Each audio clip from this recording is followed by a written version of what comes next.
Assalamualaikum warahmatullahi wabarakatuh. Waalaikumsalam warahmatullahi wabarakatuh. Bagaimana hukumnya membaca Al-Quran yang sedang ramai dibicarakan, yang dimaksudkan dalam langgam Jawa, ya? Sedangkan sikap mayoritas yang dasarnya tidak suka atau menolak, baik benar atau salah, sepertinya perlu mendapatkan perhatian dari ulama kita. Mohon diberikan bimbingan dan arahan dengan hujjah yang dapat dipertanggungjawabkan. Ya, jazakallahu khair, Allah jazakum khair insyaallah. Baik Bapak Ibu sekalian, barangkali pertanyaan pertama ini juga mewakili ya, sebagian dari pertanyaan-pertanyaan yang mungkin akan disampaikan atau ditanyakan di berbagai tempat. Mari kita bedakan dulu dua hal yang terpisah ya. Karena pernyataan juga ada pernyataan di kalangan pejabat yang menyampaikan satu pendapat ya, bahwa qiraat dan langgam itu ya, merupakan hal yang sifatnya ada tuntunan dalam agama dan memiliki nilai kreativitas ya. Qiraat dan langgam. Saya ingin garis bawahi dulu, kita mesti bedakan ada yang dimaksud dengan qiraat dan apa yang dimaksud dengan langgam. Ya. Jadi ada qiraat, ada langgam. Ya. Ada qiraat, ada langgam.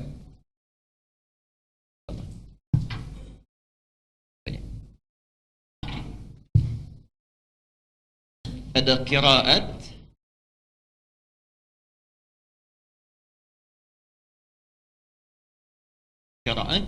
ada naghmah dalam bahasa Arab itu ya, langgam, naghmah. Atau nagham dalam bahasa orang kita, nagham atau naghmah, lagu, irama.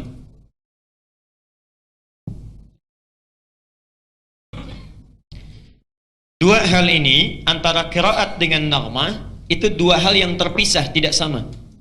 Tidak sama ya. Tolong dibedakan. Satu, apa yang dimaksud dengan qiraat? Qiraat itu adalah cara baca Al-Quran, cara membaca Al-Quran berdasarkan dialek Arab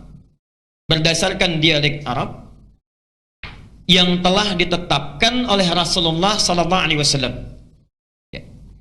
Cara baca Al-Quran berdasarkan dialek Arab ya, yang telah ditetapkan oleh Rasulullah sallallahu alaihi wasallam.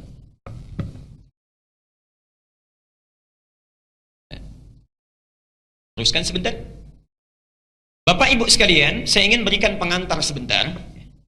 Orang Arab seperti halnya kita, itu juga memiliki suku-suku, ya, daerah-daerah, ya, dengan komunitas yang berbeda, masing-masing umumnya memiliki dialek atau lahjah yang berbeda. Sebagai ciri khas karakter, lahjah namanya. Lahjah, dialek.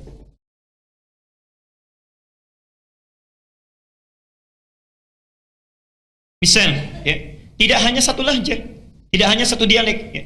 Misal saya berikan contoh, sampai sekarang kalau kita main ke wilayah Palestina, kemudian Lebanon, ya, sebagian Syria, atau sampai ke Mosul di Irak, ya, atau sebagian Afrika, itu ada suku Arab yang tidak bisa mengucapkan a, bisanya e. Ya. Kaifa haluk, kaifa halik. Madrasah, madrasah. Ada, ya. Dari zaman Nabi bahkan zaman jahiliyah ada yang begitu. Tidak bisa mengucapkan a, bisanya e. Jadi kalau disebutkan a, e saja. Ya. Ini satu saya. Ada yang tidak bisa hum, bisanya him. Ya. Atau him, mereka sebut hum. Ya. Bahkan ada yang nggak bisa him, bisanya himu. Ada itu ya. Jadi kalau disebutkan him, alaihim, mereka alaihimu. Ya. Ada yang satu suku nggak bisa alaihim, nggak bisa alaihimu, bisanya alaihum. Jadi kalau bilang alaihim, pasti alaihum. Ya. Misal. Ada yang tidak bisa menyebutkan sin, bisanya sod. Ya. Jadi kalau misalnya, maaf, disebutkan sin, sirat, mereka baca dengan sod, sirat. Ya. Bahkan ada yang tidak bisa sin, tidak bisa sod, bisanya pakai zai. Ya. Dia baca dengan zai, zirat. Ya. Masya Allah. Jadi macam-macam sukunya. Dari sekian banyak dialek ini, secara umum dialek orang Arab itu terbagi pada 7 dialek. Secara umum. Dipetakan ini, dihimpun ini sejak masa Nabi, karena itulah kemudian Quran diturunkan dengan 7 dialek ini. 7 cara baca, ya. 7 cara baca. Karena itu kita kenal sampai sekarang istilah qiraah sab'ah. Ya. 7 cara baca Quran, qiraah sab'ah. Ada 7 rawinya, ya. 7 pembaca Qur'annya, kemudian setiap rawi memiliki 2 qari, ya, 2 orang pembacanya. Nah, jangan dikira baca Quran itu satu model, tidak. Ya. Cara baca Quran itu nanti ada 7 berdasarkan 7 dialeknya, cara bacanya. Ya. Misal, kita baca wadduha pakai A. Wadduha wal laili idza saja ma wadda'aka rabbuka wa ma qala. Ya. Itu qiraat Hafs. Yang baca Hafs dari Asim, satu jenis model qiraat. Ya. Kalau kita mau baca misalnya dengan suku yang nggak bisa A, bisanya pakai E, maka turun riwayat yang kedua. Disampaikan oleh Hamzah, punya 2 murid namanya Khalaf dan Khallad. Atau bahkan nanti muridnya Imam Nafi' namanya Warsh, dia baca pakai E. Wadduhi wal laili idza saja ma wadda'aka rabbuka wa ma qala walal akhiratu khairul laka minal ula. Ibu tertawa. Tapi kalau kita bacakan dengan A pada yang komunitas lisannya dengan E, mereka tertawa. Saya pernah bacakan itu, ya, begitu datang mushaf dari Indonesia, kami mengajar saat di Tripoli, ya, saat mengajarkan wadduha itu cekikikan tertawa. Kok begitu ya katanya bacanya? Karena mereka nggak biasa, ya, masya Allah. Nah, ayat yang dibaca tetap sama, ya rahmatullah. Ya. Ayat yang dibaca tetap sama, maknanya sama, cuma cara bacanya beda. Contoh, maafkan saya, contoh saja, tidak bermaksud membedakan, tapi untuk menampilkan keunikan. Ada orang Medan di sini. Nah, sepeda, dibilang apa biasanya? Sepeda. Ya. Antara sepeda dengan sepeda, bendanya sama nggak? Sama, cuma lisan cara bacanya mungkin yang berbeda satu sama lain. Ya, pengaruh lingkungan, ya, pengaruh tipologi geografisnya dan sebagainya. Ada di antara mereka, tadi saya sampaikan, nggak bisa baca sin, bilang sin nggak bisa, bisanya pakai sod, ya. Karena itu baca ihdinas siratal mustaqim itu bahkan ada 3 cara. Pakai sod, riwayat Hafs, ihdinas siratal mustaqim, kan? Ada bisa pakai sin, riwayat Qalun, ihdinas siratal mustaqim. Bahkan ada yang tidak bisa pakai sin, tidak bisa pakai sad, pakai zai bisanya. Ada riwayat Qunbul, muridnya Ibnu Katsir, ihdinas siratal mustaqim, pakai zai, ya. Jadi ada cara bacanya, semuanya sama cara bacanya, ya. Jadi tidak ada yang keliru, diturunkan berdasarkan dialek orang Arab sehingga memudahkan untuk membacanya. Kita yang di sini pakai riwayat Hafs, ya. Yang ihdinas siratal pakai sad, ya. Kemudian pakai alaihim. Di Libya sana, termasuk Tunisia, itu pakai riwayat Qalun, ya. Yang kalau him menjadi himu, kadang-kadang menjadi hum, ya. Kemudian sadnya menjadi sin. Jelas sampai di sini? Ibnu Katsir yang punya tafsir Ibnu Katsir itu bacanya pakai riwayatnya lain, sinnya pakai zai. Ihdinas siratal mustaqim, pakai zai. Masya Allah, ya. Jadi yang dimaksud dengan qiraat adalah cara baca Al-Quran berdasarkan dialek-dialek Arab ini yang telah ditetapkan oleh Nabi. Karena ada dialek tertentu yang tidak bisa digunakan untuk baca Quran. Jelas sampai sini? Baik. 1. Jadi disebut dengan apa? Qiraat sab'ah. Ini sudah ada rumusnya dari ulama, ilmunya ada dalam ilmu qiraat, bukunya sudah dikarang, bahkan nazamnya sudah ada, Asy-Syatibiyah. Saya berikan contoh bukunya ini, ya.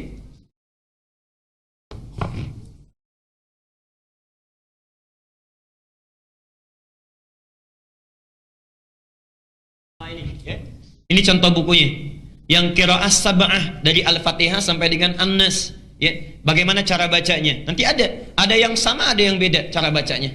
Misal Bismillah sampai Ar-Rahmanir-Rahim itu sama. Maliki Yaumiddin bisa dibaca dengan 2 cara. Panjang Maliki yang kita baca, bisa pendek riwayat Qalun Maliki Yaumiddin. Boleh, ya. Ilmunya di sini. Kalau yang nggak bisa bahasa Arab, ada bahasa Indonesianya. Sudah diterjemahkan Nazam Syatibiyah karangan Muhsin Ali. Itu 2 jilid, pengajar di PT IKI, warnanya hijau. Jilid pertama ada 378 halaman, jilid kedua 314 halaman, 2 jilid warna hijau, ya. Jadi kalau mau belajar ilmu qiraat silakan. Ini yang dasar. Kalau nanti sudah mahir ini tambah 3 yang masyhur. Yang 7 ini boleh dipakai dalam sholat, ya, boleh, ya. Tapi dipakai sesuai dengan keumuman lahjahnya. Kalau di Indonesia umumnya pakai Hafs, maka jangan coba-coba pakai yang lain. Bisa rame nanti, ya, bisa rame. Saya ngimamin misalnya kemudian pakai riwayat Warsh. Wadduha wal-laili idza saja ma wadda'aka rabbuka wa ma qala. Ini kayaknya orang Betawi nih ustaznya nih. Betawi aja nggak gitu-gitu banget ya. Jamaah bisa bubar. Ya. Maka sesuaikan dengan lahja yang terbiasa. Tapi mesti kita paham ini 7 bacaan dibaca dalam sholat. Ada lagi 3 riwayat yang kedua. Yang ini 7 disebut mutawatir, disepakati oleh ulama, boleh dibaca dan dipraktikkan dalam sholat. Yang 3 disebut dengan masyhur. Masyhur itu jumlahnya banyak yang meriwayatkan tapi tidak sampai ke mutawatir. Boleh dibaca dalam bacaan Quran tapi tidak boleh dibaca dalam sholat. Tambah yang 4 lagi namanya qiraah syadzah. Syadzah itu qiraah tafsir, bacaan tafsir. Nggak boleh dibaca dalam sholat, tidak boleh dibaca dalam Al-Quran, tapi boleh dimaknai dalam tafsir. Jadi jumlah keseluruhan itu ada 14 qiraat. 7 yang disepakati dibaca dalam sholat, 3 hanya baca Quran saja nggak dibaca dalam sholat, dan yang 4 itu qiraah tafsir. Jelas sampai sini? Itulah qiraat. Nah, dalam rangka membaca Quran, baik menggunakan 7 qiraat memilih salah satunya, semua diikat oleh satu hukum Al-Quran, warattilil Qur'ana tartila, mesti dibaca dengan tartil. Mau pakai riwayatnya Hafiz, mau pakai riwayatnya Warsh, Qalun atau Al-Bazzi atau yang lain sebagainya, semua bacaan itu mesti tartil. Tartil sesuai hukum bacaan. Jadi madnya nggak boleh beda. Ada mad arid disukun, bisa 2, bisa 4, bisa 6 ya. Ada makhrajnya, ada sifatnya. Kalau mau baca lewat riwayat apapun, setiap yang baca mesti tartil. Dari tartil inilah muncul ilmu. Saya agak cepat. Bagaimana supaya bacaan Qur'annya benar? Kata Qur'an mesti tartil ya. Supaya tartil muncul ilmu, namanya tajwid ya. Namanya apa? Tajwid ya. Jadi belajar Quran supaya tartil ini mesti belajar tajwid. Di tajwid itu dijelaskan sifatnya, dari mulai hukumnya, dari mulai hurufnya, makhrajnya, sifatnya dan sebagainya ya. Kita belajar di sana. Jadi kalau Bapak Ibu mau baca Quran mesti belajar apa dulu? Tajwid dulu ya. Bismillah. Saya teruskan. Nah, orang yang belajar ilmu tajwid, baca Qurannya benar ya, pasti dari setiap bacaannya itu akan melahirkan irama-irama yang khusus. Nggak mungkin nggak berirama, pasti ada iramanya. Pasti ada iramanya. Ya. Saya beri contoh misalnya ya. Kita Al-Fatihah saja, Al-Fatihah yang ringan. Baik yang pakai bismillah dijaharkan atau disirkan. Bismillahirrahmanirrahim. Alhamdulillahi rabbil alamin. Ya. Baik, pasti ada iramanya. Panjangnya, pendeknya, mad tabi'i cuma 2 harakat ya. Panjangnya sekian, iramanya sekian. Mad arid disukun pilih bisa 2, bisa 4, bisa 6. Kalau 2 itu pendek namanya qiraah hadr yang cepat sesuai tajwid. Kalau menengah itu bisa 4 harakat. Kalau panjang tiwal sampai 6 harakat boleh. Alhamdulillahi rabbil alamin. 6 harakat. Ar-Rahmanir-Rahim. Misal ya. Boleh, pasti ada irama. Setiap yang baca Quran sesuai dengan tajwid akan melahirkan irama yang bermacam-macam sesuai dengan hukumnya. Yang paling luar biasa, perhatikan sini.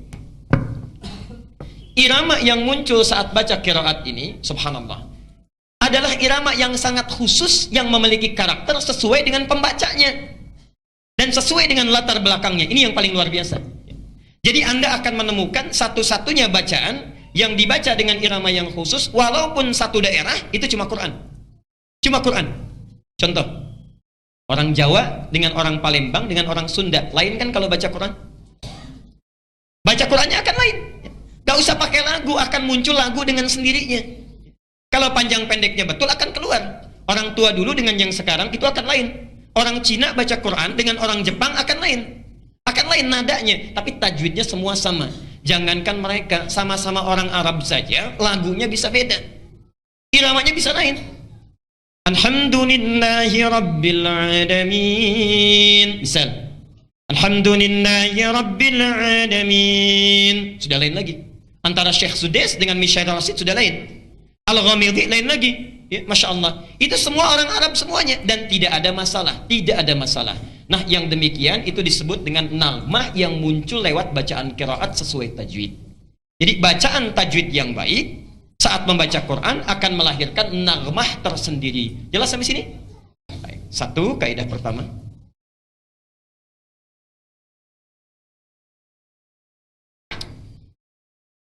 Kaidah kedua, kita teruskan dulu. Bapak Ibu sekalian, kalau kita sudah mengerti dasarnya, bahwa membaca Quran itu tidak ada lagu yang khusus, yang penting sesuai tajwid. Kalau baca sesuai tajwid akan melahirkan irama yang menunjukkan ciri khas pembacanya, ya. Imam Masjid Al-Ihsan dengan Al-Azhar pasti lain. Ketahuan kalau ngimami, ini pasti Masjid Al-Azhar, ini pasti imam dari Al-Ihsan, langsung. Karena itulah dari sejak zaman Rasulullah sampai dengan zaman kini, para ulama membuat aturan, ya. Tidak diperkenankan membaca Al-Quran itu dengan irama-irama yang sifatnya dikhususkan untuk hal di luar Quran. Misal, ada irama syair. Zaman Nabi dulu ya, bukan zaman sekarang. Zaman Nabi dulu. Dari zaman Nabi, itu selain Quran yang turun dari Allah sebagai bimbingan, ya, ada juga di kalangan masyarakat Arab yang terbiasa bernyanyi. Mereka menggunakan syair. Ya. Quran bukan lirik, Quran bukan lagu, bukan untuk dinyanyikan, tapi dibaca dan dipahami. Dan turunnya Quran sekaligus untuk menepis syair. Ya. Yuk kita lihat. Sebelum masa Islam datang, zaman jahiliyah syair sudah ada. Syaratnya syair itu memenuhi 16 rumus. Ada 16 rumus. Dikenal dengan bahr namanya, bahrun. Setiap rumusnya. Ada yang disebut dengan bahr tawil. Tawilun lahu dunal bukhuri fadailu, fa'ulun mafa'ulun, fa'ulun mafa'ilu. Ada rajas, mustaf'ilun. Ada ramal, fa'ilatun. Dari rumus-rumus sampai ke 16 ini, di situ mereka membuat syair-syair dan ada lagunya, ada iramanya, ya. Ada nagmahnya, ada musiknya. Ya. Jangan dikira syair itu tidak ada lagunya, syair itu ada lagunya. Ya. Contoh, saya berikan 2 contoh saja misal. Rajas yang mustaf'ilun. Kita berikan contoh singkat. Al-Asma'i punya qasidah namanya Sautus Safiril Bulbuli. Ini hebatnya orang Arab. Lihat benda saja itu bisa membuat syair. Sautus Safiril Bulbuli hayyaja qalbi thamiri al-ma'u waz-zarhu ma'a zahri lahzul muqali fa anta ya sayyidi wa sayyidi wa maulali fakam tayammuni ghuzayyilun uqayqali qataftuhu min wajnatin min fi'li hadha ar-rajuli faqala la faqad ghada muharwili wa wal walad wali ya waylali faqultu la tuwalwili fabayyinu lu'ali qalat lahu hina kadha in harwadid dhul muqali kahatan kakailali tabi tabuli. Nah, itu ya enggak apa-apa, silakan.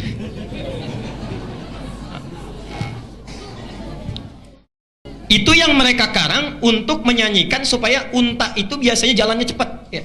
Jadi kalau ingin unta kan kadang-kadang jalannya malas, ya, lambat. Nah, supaya unta jalannya cepat, dinyanyikan syair tadi pakai rojas itu di antaranya, ya. Misal kalau ingin mengangkat orang, ya, kemudian menyanjung itu pakai romal, ya. Pernah dengar kasidah ini? Ini dari syair. Tala'al badru alaina min thaniyatil wada'. Pernah dengar itu? Oke, pernah dengar? Baik. Kan ada ya lagunya ya? Itu dari syair asalnya. Rumusnya romal, bah romal. Tala'al badru alaina. Itu romal, ada. Tapi sejak zaman Nabi sampai sekarang gak pernah orang baca Quran pakai rumus ini. Wadduha wallaili idza saja. Gak ada. Astagfirullah kalau ada yang baca. Tidak ada yang baca karena bukan tempatnya, ya. Jadi zaman Nabi saja orang jahiliyah sudah paham. Pemusik gak pernah menggunakan not balok musiknya untuk menggunakan bacaan Quran karena memang lain, ya. Jadi mereka sudah punya rumus khusus, ilmu yang khusus. Kalau Anda jurusan bahasa Arab, ya, misalnya kuliah jurusan bahasa Arab, itu ada pelajarannya, namanya ilmu arud, ya. Saya berikan contoh bukunya. Nah, ini kitabnya, ya. Ini kitabnya, ilmu arud, ya. Ada di sini semua cara bikin syair, ya. Yang Anda belajar bahasa Arab di pesantren-pesantren alfiyah itu kan dari sini rumusnya, ya. Rumus Rajaz Ibnu Malik itu membuat 1000 syair untuk mempermudah belajar bahasa Arab. 1000 bait itu disebut dengan nazam namanya.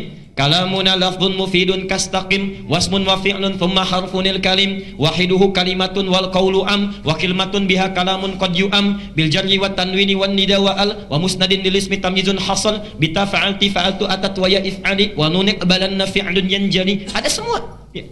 Kalau orang pesantren pasti belajar itu untuk belajar nahwu dan sarafnya. Jadi ada di sini. Jadi dari dulu pun zaman Nabi sudah ada rumus-rumus untuk membuat nyanyian, tapi tidak pernah dipakai melagukan Quran.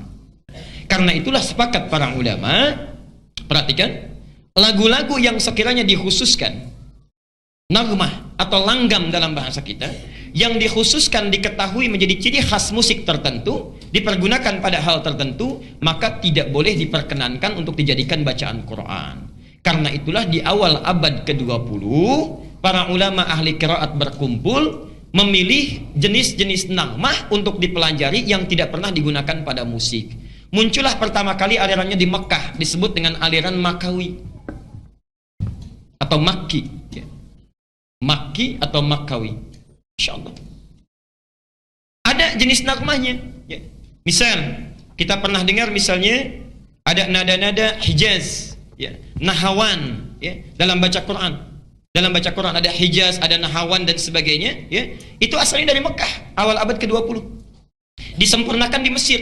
Munculnya para qari terkenal, Syekh Abdul Basit Abdul Somad, Syekh Husairi, lalu membuat rumus-rumus yang singkat, ada disebut bayati, dibagi lagi ada bayati qarar, ya. Kemudian misalnya ada bayati apa lagi yang pernah didengar? Bayati asli, bayati qarar, ya. Ada kemudian soba, ada kemudian Hijaz, ada kemudian Nahawan, macam-macam. Dan di kita kemudian dipopulerkan di awal abad ke-20. Yang ikut aliran Makawi misalnya ada Syekh Sya'rani, ya. Kiai Haji Arwani, itu ada, ya. Yang ikut aliran Misri, aliran Mesir, ya. Ada Syekh Muhammad Mukti Ali, Syekh Basori Alwi, itu ada, ya. Sampai dengan sekarang dipelajari dan melahirkan qori-qori internasional seperti Muammar, ZA dan sebagainya. Itu dari sini asalnya, ya. Dan tidak pernah mengambil dari nagom-nagom yang dikhususkan untuk musik atau hal tertentu. Jelas sampai di sini? Nah, jadi kalau ada pertanyaan bagaimana hukumnya melagukan Quran dengan langgam-langgam khas musik, maka hukumnya tidak diperkenankan. Itu pandangan saya. Tidak diperkenankan. Apalagi membawa hukum tajwid kepada lagu, itu sudah salah total. Sudah salah total, ya. Saya kira dari dulu sampai kemarin-kemarin itu belum pernah ada yang demikian kreatifnya, ya. Jadi dari sini kesimpulannya tidak perlu lagi membacakan Quran dengan nada-nada tertentu, cukup kita baca sesuai tajwid akan melahirkan nada tersendiri. Jelas sampai sini? Ya. Jadi tidak perlu ada langgam Sunda, langgam Jawa, langgam Sumatera, langgam Banten, itu tidak perlu, ya. Tidak perlu, cukup baca sesuai tajwid memunculkan bacaan yang khusus, ya.